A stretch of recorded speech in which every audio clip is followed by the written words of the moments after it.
as the Cabinet Secretary for East African Community Affairs and Regional Development and Attorney General of the Republic of Kenya.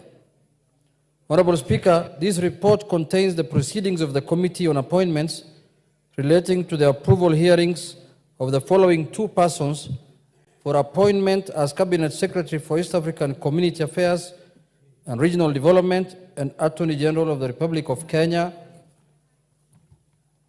as forwarded by His Excellency the President on 30th July 2024 and communicated to the House by the Speaker on 31st July 2024, Mrs. Beatrice Askul Moe, CS for East African Community Affairs and Regional Development, and two, Mrs. Dorcas Agik Odong Odwor, OGW, EBS, Senior Counsel, Attorney General of the Republic of Kenya. Subsequently, the Honorable Speaker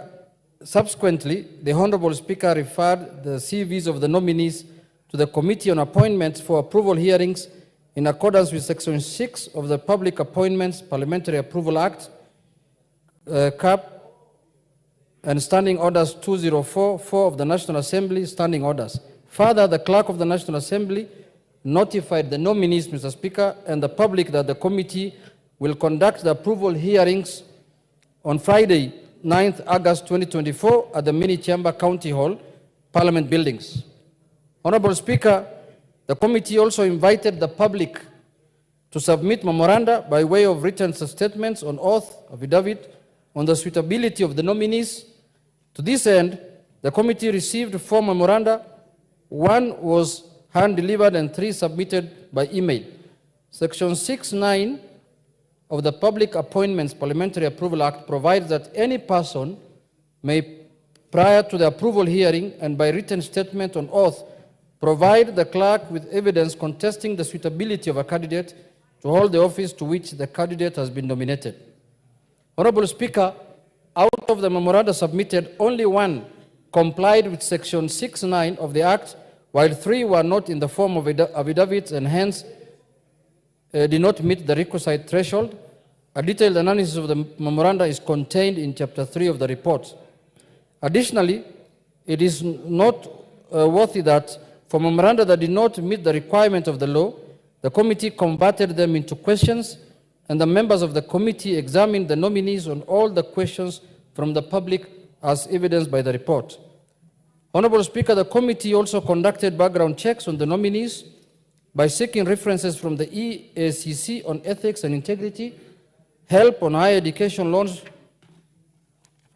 board, Mr. Speaker, DCI on criminal records, ORPP on holding offices in political parties, and KRA on tax compliance. Honorable Speaker, in considering the suitability of the nominees for the appointment, the committee considered the constitutional and statutory requirements relating to the offices in question and whether the nominees' abilities, experience, and qualities meet the needs of the said offices.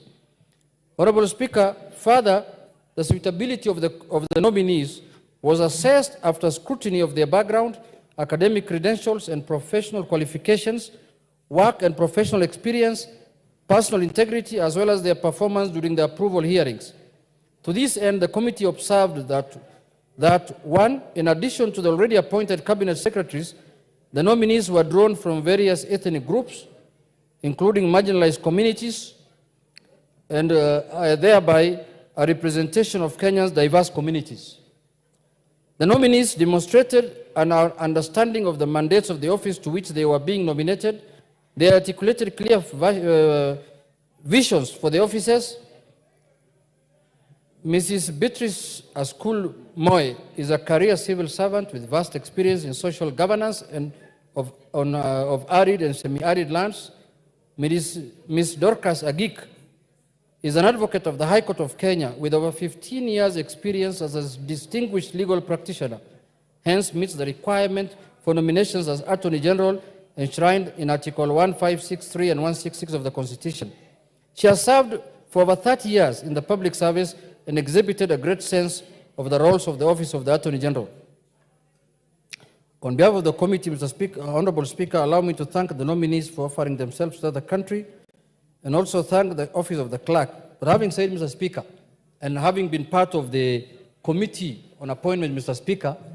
Mr. Speaker, I participated also in the vetting of the nominees, Mr. Speaker. And I can tell this House, Mr. Speaker, without fear of contradiction, that this is now the real example of women that can lead this country, Mr. Speaker. Distinguished women, women who have prospered in their career, Mr. Speaker. Mr. Speaker, the nominee for the Attorney General position, Mr. Speaker, when she appeared before us, Mr. Speaker, and she was somebody known to you, Mr. Speaker, for quite some long time, Mr. Speaker, and you worked with her in your profession of the legal fraternity, Mr. Speaker. The lady was exemplary, Mr. Speaker. If the President has rewarded, Mr. Speaker, merit, Mr. Speaker, somebody who deserves a job, Mr. Speaker, then it was in the appointment, in the nomination of Mrs. Dorcas Oduor, Mr. Speaker, as the Attorney General of the Republic of Kenya. Mr. Speaker, that lady had vast experience in the field that she has been sent to serve, Mr. Speaker.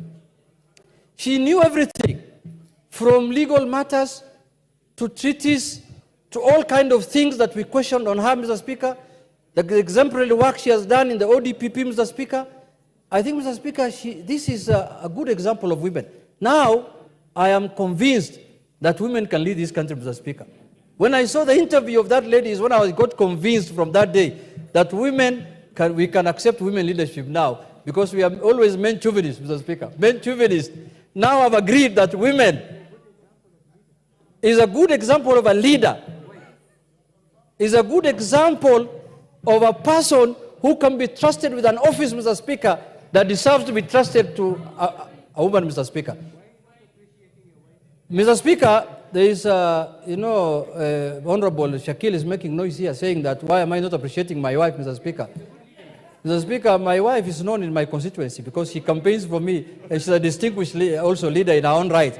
But today we are discussing the appointment of the Attorney General and Mrs. Beatrice School, Mr. Speaker. Mrs. Beatrice School, Mr. Speaker, is somebody known to me.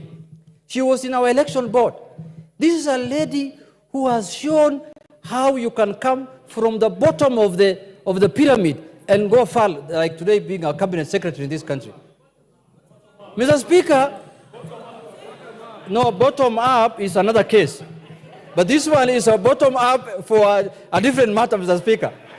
Mr. Speaker, this lady also has shown this country that women from minorities, women from marginalized communities can also be leaders in the country, Mr. Speaker. This country is very proud today, Mr. Speaker. If the House approves these two ladies, Mr. Speaker, we will be sending a message to this country and to the international community that we have women of high standard, women of integrity, women who can lead this country and even lead international organizations, Mr. Speaker. When I saw Dorcas Agik speaking, Mr. Speaker, she reminded me of Amina Mohammed, Ambassador Amina Mohammed, Mr. Speaker, who was a friend to me.